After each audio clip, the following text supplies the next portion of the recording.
और कोई नहीं है, एक है अल्लाह। और इस तरीके से हमें अल्लाह की इबादत से, जिसे हम इस्लाम में तौहीद कहते हैं, एक तौहीद हमारी सबसे बड़ी बुनियादी सोच है। और उसी पर हम सारी दुनिया को, खाली भारत के लोगों को, इंडिया के लोगों को नहीं, सारी दुनिया के इंसानों को एक झंडे के नीचे ला सकते हैं, एक तौहीद के झंडे के नीचे ला सकते हैं।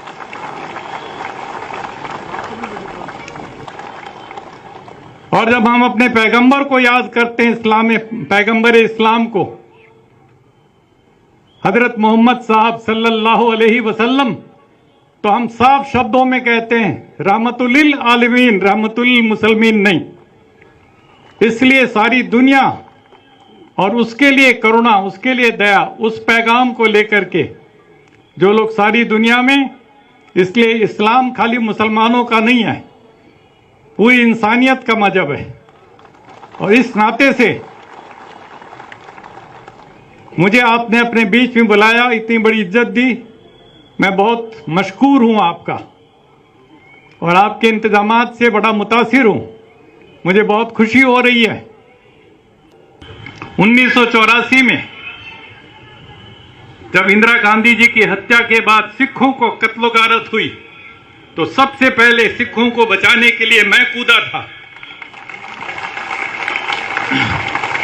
और उस समय सिर पर इस रंग की पट्टी बांधे एक गोडसे भगत कह लो या हिंदुत्व वाला, वो मेरे ऊपर छुरा लेकर के दौड़ा लाजपत नगर दिल्ली में, और कहता तू गद्दार है, कौम का गद्दार है।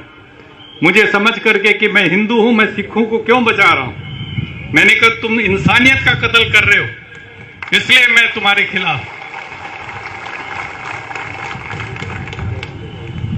और जब जामा मस्जिद, बाबरी मस्जिद शहीद हुई, तो सबसे पहले मैंने खड़े होकर के उसकी मजम्मत की। तो मैंने कहा ये बिल्कुल गलत काम हुआ है, हमारे देश के संविधान के स्पिरिट के साथ धोखा हुआ। और उसके पूरी की पूरी यूट्यूब आप लोग सुनिएगा, देखिएगा जो मुझे कहना है बाबरी मस्जिद के बारे में। और वहां पर जो कहते हैं राम मंदिर है, उसका कोई सबूत नहीं है, लेकिन उसको उन्होंने सुप्रीम कोर्ट तक ने कह दिया अपने फैसले में कि कोई सबूत नहीं है। यह भी कह दिया कि 49 में उसके अंदर मूर्ति रखना गैर कानूनी था।